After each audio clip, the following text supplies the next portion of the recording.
Scorpio rising. How you doing, Scorpio? This is your reading for the Gemini new moon that's happening on the 26th or the 27th of May, depending on what part of the planet you are currently residing. In the Americas, it will be the 26th. Here, in the rest of the planet, it will be the 27th.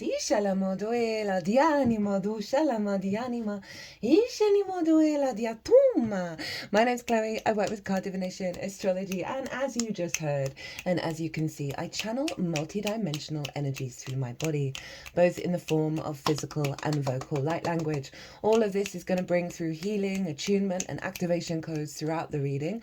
And just for those of you wearing headphones, the energies can get a little vibrant in their tone. So just maybe turn the volume down a little bit. Whatever's right for you.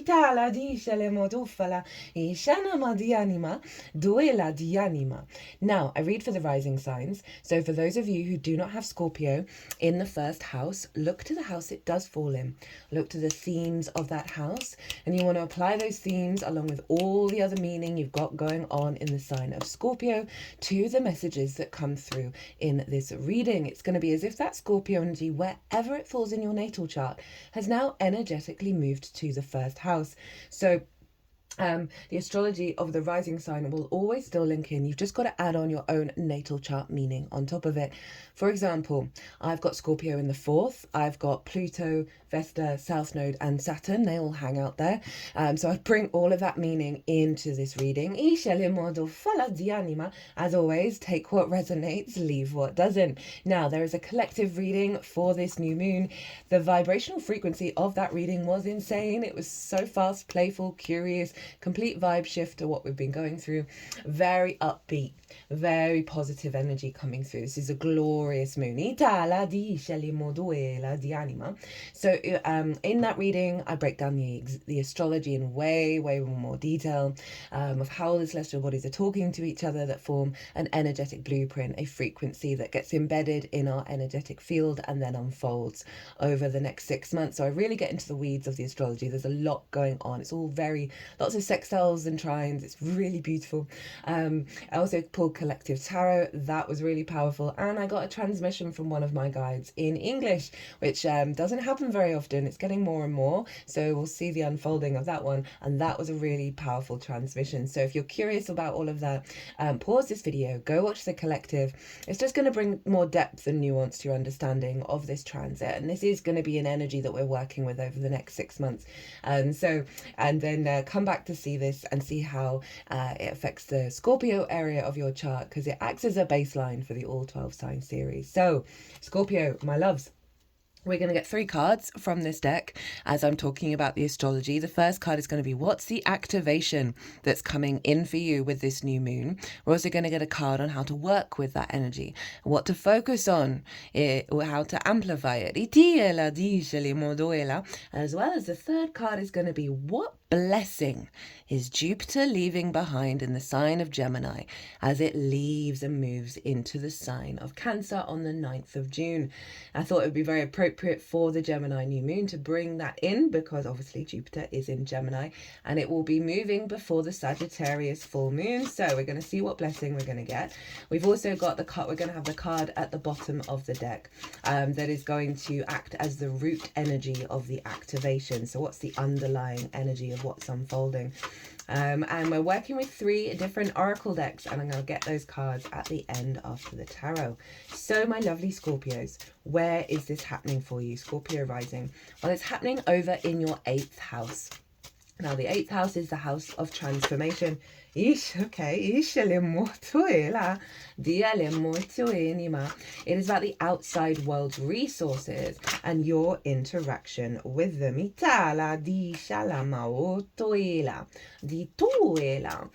This can be mortgages, loans, taxes, debt that's owed to you, debt that you owe, bonuses and commissions, as well as inheritance, both 3D and cosmic inheritance. Now, these are just examples of essentially working with the resources of the outside world, as well as more one-off chunks of resources, right? So that's a key theme with the 8th, as well as relationship dynamics.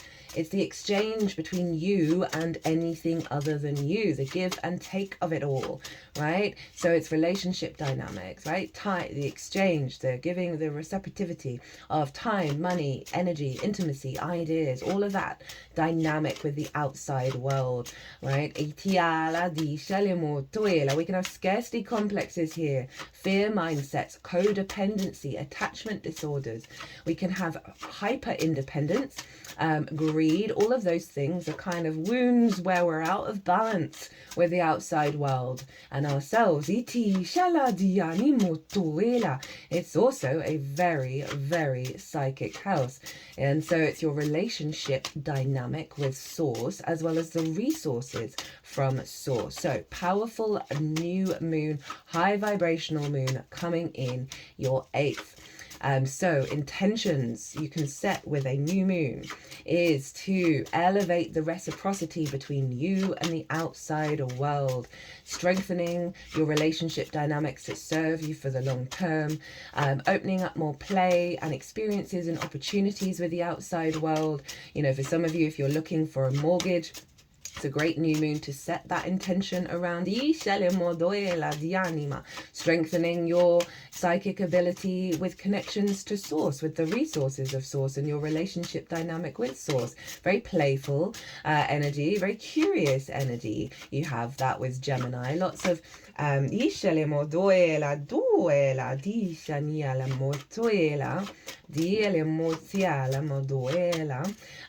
of ideas, lots of ability to shift from one thing to another, to make connections, to connect the dots. But overall, it is just sort of a very playful. Oh, okay, you got a bonus card. For the Jupiter blessing.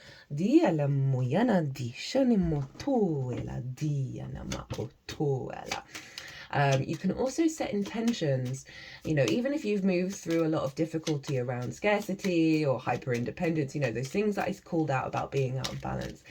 There still may be stuff in the unconscious spaces, or maybe you're like, oh, actually, no, I really do need to set this intention, because you're quite aware of distortions in your relationships, right? So we can really ask the sun and the moon to help us provide the wisdom and the support of working through those shadows, working through that stuck energy.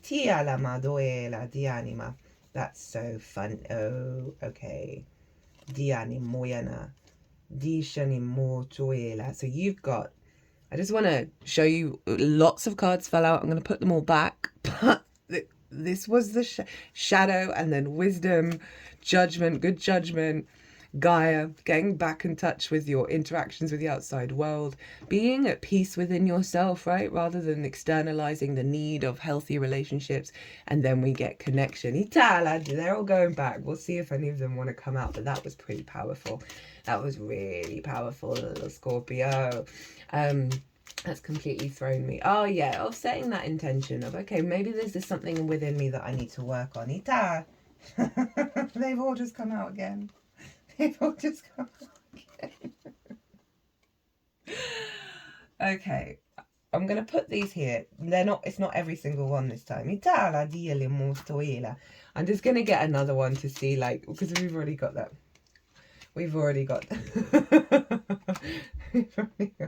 Yeah, and the card at the bottom of the deck. Okay, you're getting a lot of bonus cards, Scorpio. Yeah, it's just a really, you know, we can externalize everything that we think we need, and then it can stop us from living our best lives. And this, setting an intention around that, if you do resonate with that. The left, above my left eye, is throbbing. I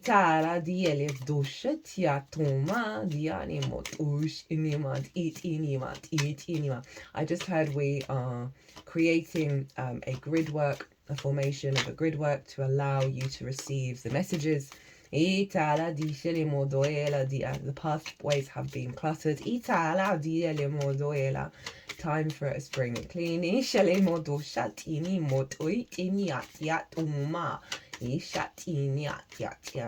so you got some nice support from my guides to help clear out blocks in the mind of how you connect the dots, right? Perhaps there's been distortions of how you're perceiving reality, right? Around certain dynamics in your life, around your connection to the outside world and its reciprocity. So they're helping clear out that clutter, doing a spring clean, so you're able to perceive the play and curiosity that came through in the collective reading, in the outside world, in relationship dynamics, rather than a fear response. I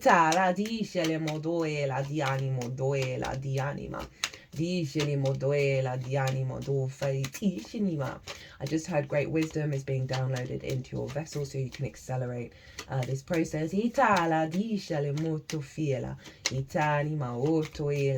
wisdom was always within you.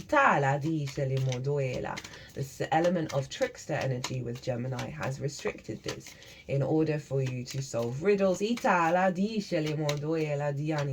riddles are unfolding, are detangling.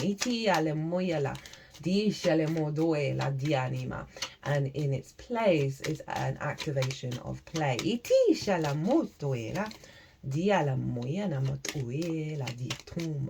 So this moon is conjunct Mercury. Mercury rules Gemini. Mercury is in fact ruling this whole chart. All of the energy of all the other signs, because of where all the other celestial bodies are placed, are being pulled back to Mercury.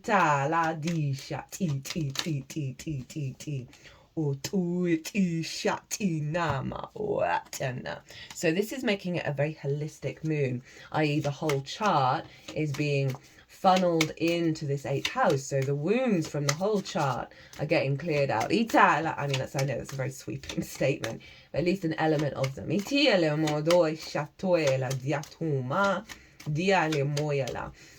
And so this is really helping you get in right balance.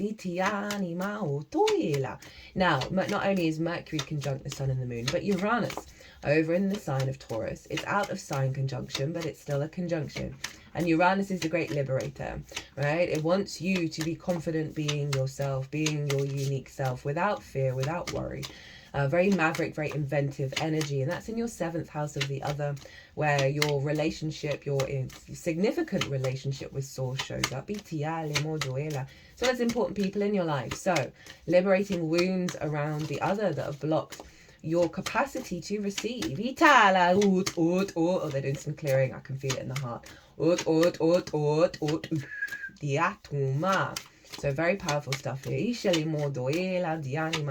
This moon is trine Pluto. Oof, I've never had that card before. I'm looking forward.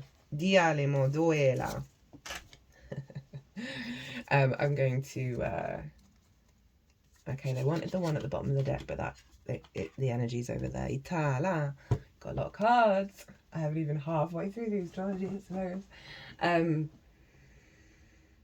Yeah, wounds of the other. Oh, Pluto. Yeah, sorry. So it's trine Pluto over in your 4th house. So not only have you got wounds of the other, but wounds of the parental figures, the ancestors, your sense of safety and security. So instead of this feeling of uncertainty, this destabilization, there's a real sense of your capacity to draw towards you, magnetize towards you, that which you need to feel safe and secure, that which you need to build your life. That Pluto over in the 4th, trines an aspect of Jupiter. So it's very abundant nature. It helps bring a higher perspective, a confidence and opportunities in alignment with this in terms of the unfolding of healthier relationships with the outside world that's going to establish a stronger sense of power in your foundational energy. Now, there's a lot going on. So Saturn, Ceres and Neptune are all in Aries, sextiling this moon. And the sextile is an aspect of Venus. We've got really harmonious aspects of the 2 yes planets. You know, Venus, love, creation energy, connection, harmony, grace, creativity. And so you've got all this stuff in Aries, which is your 6th house of the adult in the room. Work, how you figure things out and put it into practice. Physical health, routines, co-workers, and therefore collaboration, pets, and acts of service. Now, I think the 6th house is so important in terms of healthy relationships. If you don't understand how you work, and you can't communicate that to other people, and understand that other people might work differently, how are you supposed to have healthy relationships, right? So it's the maturity of the 6th house of understanding how you work. It's also the maturity of being the adult in the room for yourself, where you're not sacrificing your health, You're not burning yourself out. You're not giving your power away, right? To the other or other circumstances. And so Saturn's just moved in there today, Sunday, here in the UK. And so there's a real shift of gear here, of getting integral and committed to your incarnation and the work, right? Works everywhere. It works in everything that we do. It's not a bad thing, but we don't want to burn ourselves out. We don't want to exhaust ourselves. But there's a real sense of integrity and commitment, and responsibility, due diligence, and empowerment, authority with Saturn. I'm going to do the Saturn in Aries transit next. That's going to be the next one that I do. Neptune, sort of very magical reality of work, the different possibilities, divine love, the great mystic energy. And Ceres is an asteroid, and she represents the harvest. Well, she represents the natural inclination for things to grow, produce fruit, and therefore have a harvest. There's a deep sense of nurturing and loving energy, nourishment with Ceres. But it is about abundance. It is about fertility.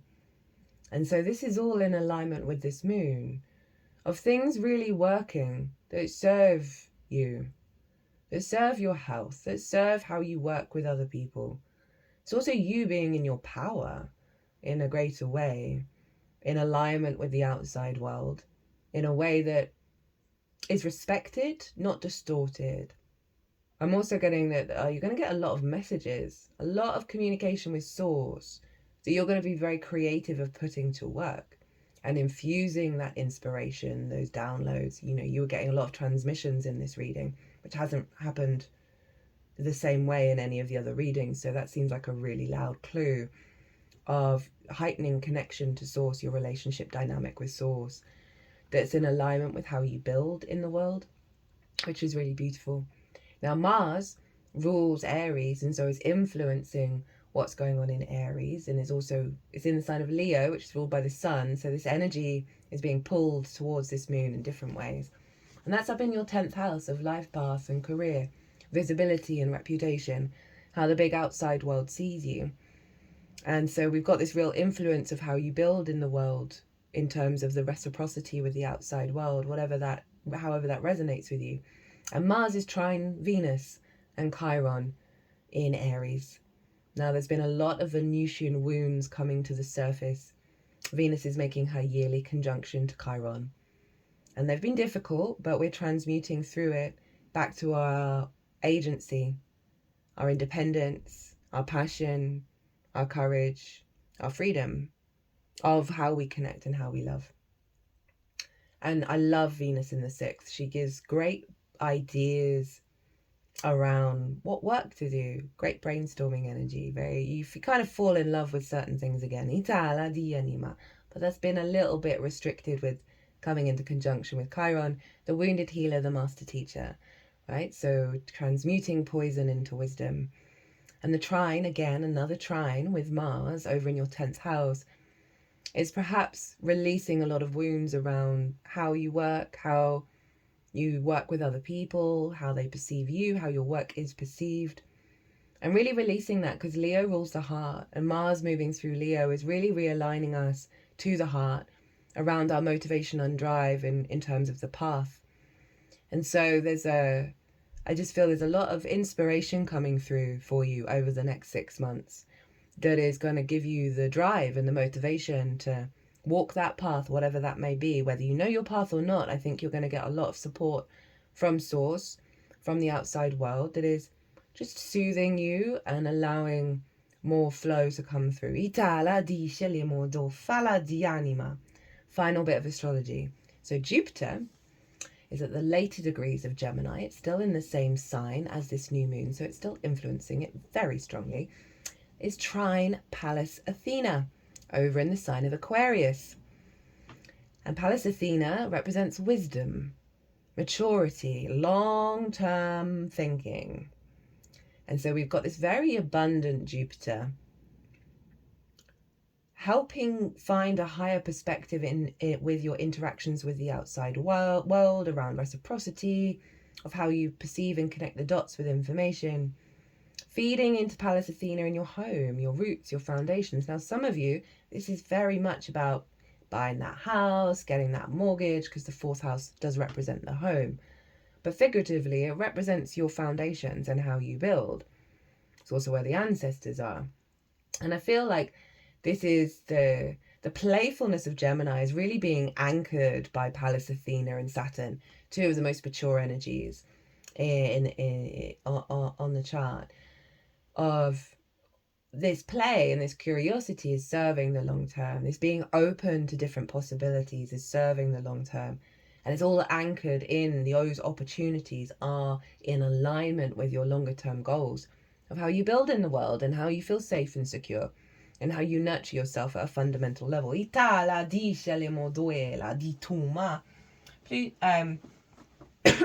me. Jupiter is also square the nodes, right, in Pisces and Virgo.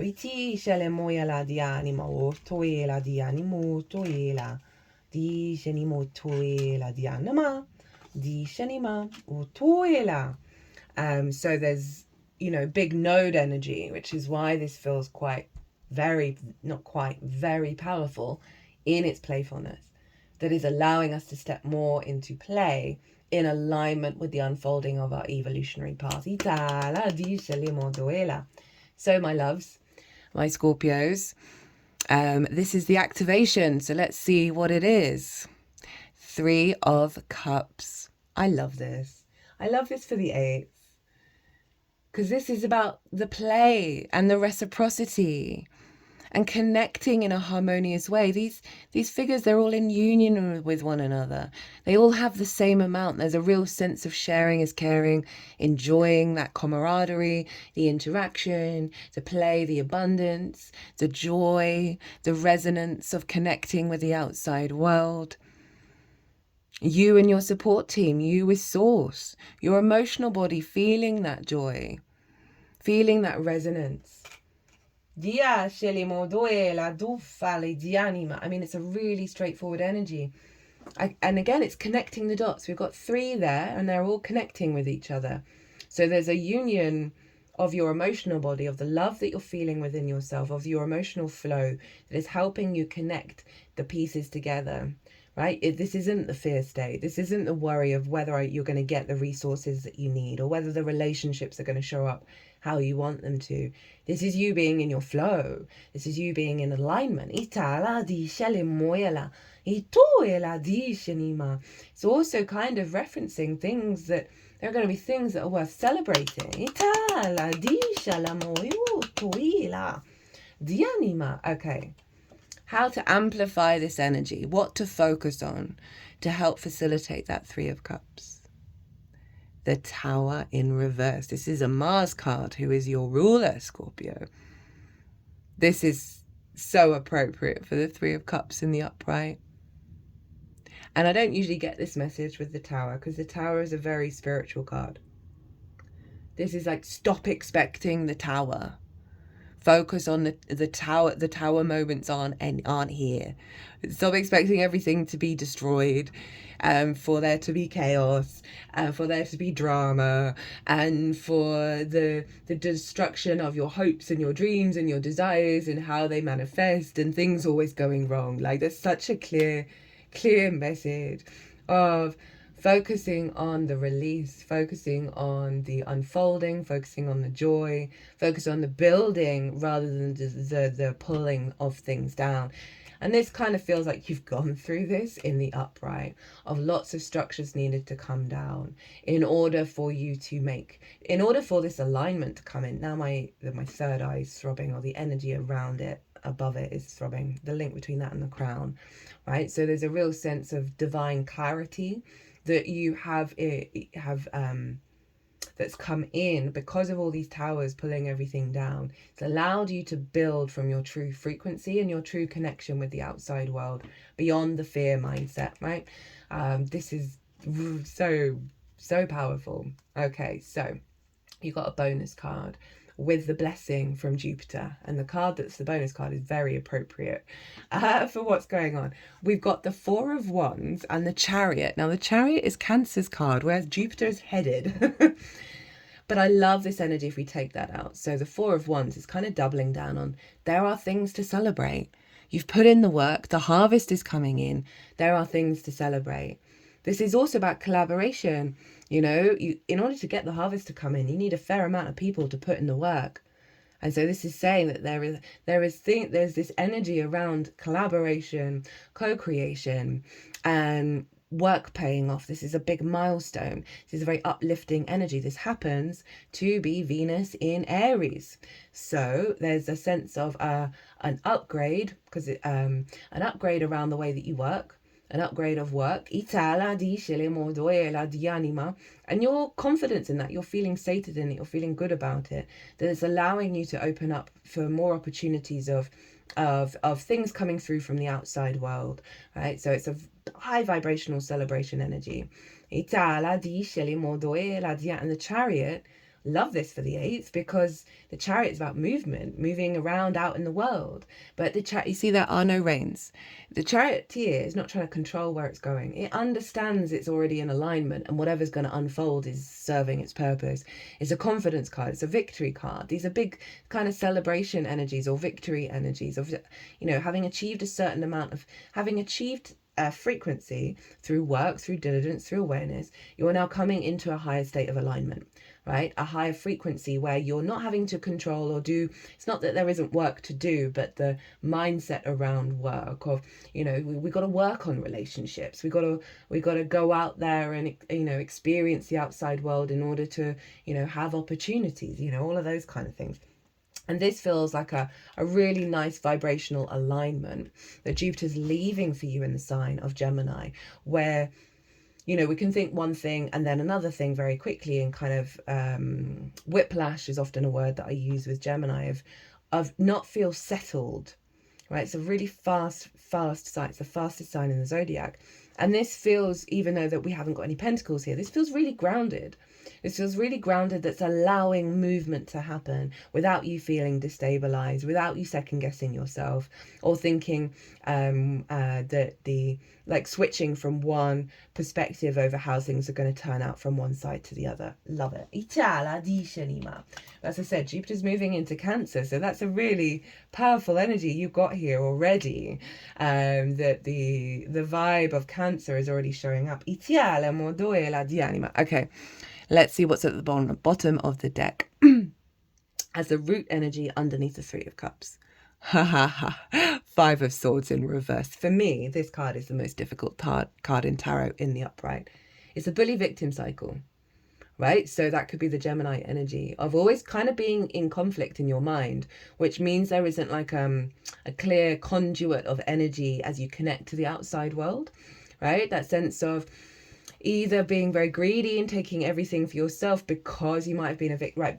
It's very rare that a bully wasn't a victim, okay? It's very, very, very, very rare that we can really get trapped in this cycle of discord, of needing to puff ourselves up to feel safe and secure, or enjoying the victimhood, right? I certainly suffer from that on and off, not as much as I used to, but I can feel the energy of it and feel like, oh, there's a satisfaction to feeling a bit hard done by, right? Or the moral piety, and it's just there. But this is in reverse. This conflict of the mind is in reverse. The conflict with the outside world. Perhaps everyone else, excuse me, I'm doing a lot of throat chakra clearing. Everyone else around you, or, you know, say you're on Instagram all the time and you're seeing everyone have the better life that you think that you don't have. And comparison is the thief of joy that leads to this kind of conflict within yourself and doubt that you're not in your power, you know. What a reading. Okay, we've got a lot of oracle cards. Let's do this first one that feels it feels like past energy predominantly. We have the work is whatever uncomfortable thing that is in front of you right now at this moment. The cave you fear to enter holds the treasure you seek. That's a quote by Joseph Campbell. A simple but difficult message. It is time to confront the uncomfortable and engage in whatever you're working so hard to avoid. Remember, even though you may not know what you need to do, you can't know all the rewards. Even though you may know what you need to do, i.e. face your shadow, you can't know all the rewards waiting on the other side. Yeah, so this feels like what you've been working through. And this is the outcome of having, again, it's now the pain. It's an ache rather than the pain. It's now on the right side, above my right eye. That you've done a tremendous amount of work, and now the alignment's coming in. Right, so you remember the cards that I shuffled? There's some of them came out again, which are here, and I also got 2 more. Di shele modo e la diani moya la di shele modo fa la dianima. Di shele modo e la dianima. So they've put them in order, and actually this one had come out as well, but it's got a different card with it. So we've got solitude, right, representing what we've just talked about of with the shadow. I mean, that was wild, that is. The amount of synchronicities that are happening, every single one still brings me joy. Still brings me joy, even though I know that this is reality now. And then there's the judgment of coming to a state of ascension, to looking yourself very firmly in the face, right? And really coming to grips with what's important to you and who you are and how you are. And then Gaia, the world is now opening up, because of that ascension. You know, we've got family here. So for some of you, this may be about, you know, worries and fears around family, not having the resources that you need. Maybe relationship dynamics that have been, you know, part of the ancestors or your current, you know, family, where they might have been a bit difficult. You might have been working through a lot of rebalancing with various different types of family members, whether it's chosen family or blood family, that you've been processing. And now, you know, there's a real sense of connection here. There's a real sense of support and unity. And this also felt, when I first saw this card, of a reconnection to soul family, whether it's on the energetic field or people showing up in your life that are part of your soul family. Now that you've got in balance with yourself, that if we bring in the kind of the 6th house energy of work and collaboration, that you're going to feel more like, even if they're not, that when you're interacting with people and working with people and all of that kind of thing, that they're more like kin than they are strangers. And then we have connection, right? This sense of deep spiritual connection, right? My 3rd eye's been throbbing and I've been coughing. So throat chakra, 3rd eye, with source. That's the main feeling I'm getting with this, that's having a knock-on effect in your 3D reality, that you're more at peace with what you're worth and what you deserve, right? Love, connection, harmony, all of those things. And you're not clawing at it from the outside world. There's just a deepening of your self-love through this process. Excuse me. That is allowing more flow, the yoga pose. I've got lots of water here, with the outside world and your interaction with it. Like there's a stronger reciprocal, healthy embodiment, you know, with the world. Oh yeah, they wanted me to look at the bottom of the deck for this one. So let's see what we got. Haha, rebirth. Yeah, perfect. Itala diele moyala. Ito shalama dianima.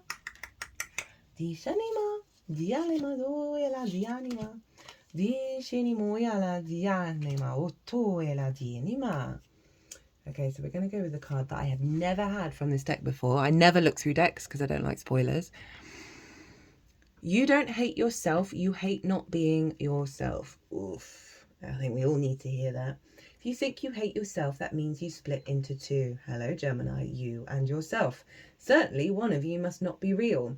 Your true innermost self is always grooving. It's why you've incarnated in the first place. This feels like a bridge to the next messages that are coming through from the oracle reading. And what I was talking about of like you're coming to a frequency of love of self, right? Which soothes the wounds of the 8th, right? Appropriate transformative house, and we get the rebirth. That it's letting you know that that's what you've been working on. And at the same time, and this is the high vibrational Gemini energy of play and curiosity. It was so much fun doing that collective reading. That there's a part of you that's going to be emerging that is just enjoying the damn ride. Which I know is very hard for us to do. So the final one from Rainbow Brainskull. Summon the otherworldly. Now this is that whole, the 8th house is a very psychic house, very, very psychic house. You have the power to bring forth energy from all other dimensions. Everything mind-blowing in this realm was brought here by someone daring enough to usher it in. Make this world a stranger, more beautiful plane of existence.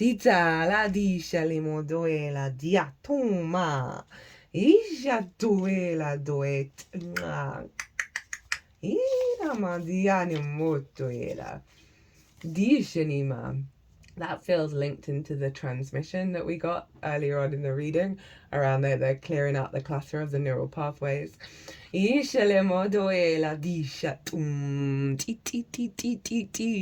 Oh, hi, Aries. I am taking charge, courageous, bold, brave, inspirational, passionate, self-aware, confident, extrovert, impatient, impulsive, arrogant. You have what it takes to reach your success. Dare to be bold and keep up the good work. Your manifestations will come true. And in the shadow side, you're too focused on the wrong thing. That's kind of hinting at this, right? Either giving your power away or not taking any action at all. Is there too much ego, conflict, tension, or competition in your life? I love this deck so much, and I know I say it every time. But I always find that the shadow side is the energy that comes through with every shadow side is really helpful in terms of, one, kind of letting us know what we've kind of moved through, but also the awareness that still might be hanging around, right? For us to do a little bit more deeper work, but it's not as heavy as it has been. And it's just providing another tool to help us navigate and be on alert of, oh, I've fallen into that space again. And it allows us to pull that back.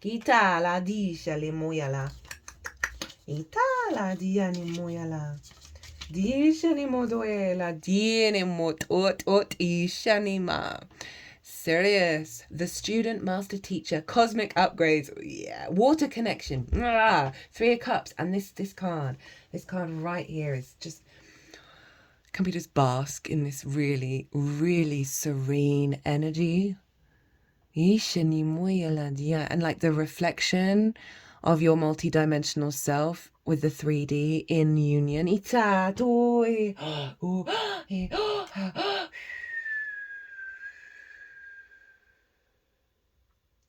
Just heard alignment incoming. It's like that higher self is coming out of the water.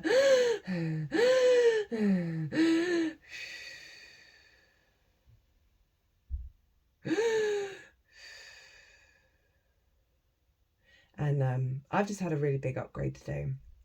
And I was high vibrational energy, and I got this upgrade, and my whole nervous system is now shot to shit. Like, I feel exhausted. And I feel like it's also a bit of that, of you coming up for air. Give yourself the space and the grace to digest this transmission, to digest the unfolding of this very serene energy. Maybe do some breath work, or just acknowledge and know that you've been submerged in that shadow work, and that there are so many guides around you providing you with energetic support. They're easing this transition. Now the middle of the third eye is throbbing.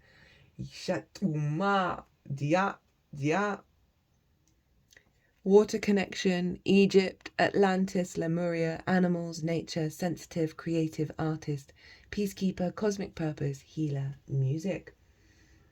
You're ready for some new cosmic upgrades and activations. You could be downloading when you sleep. You might need some extra rest. Shut up, I hadn't read that. Also, make sure to eat healthy and keep yourself hydrated, right? Tend to your vessel, because this feels powerful.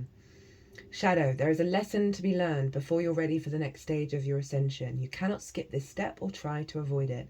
You might feel blocked or stagnant. Spiritual work is essential for you now. So for those of you who may feel like that, may feel like there's a little block in the energy field, again, call on your guides. Do the transmutation of that energy, the inner work. It doesn't feel heavy, doesn't feel big. For those of you who will be experiencing that, it's part of the process, and it's just going to help make this more in alignment.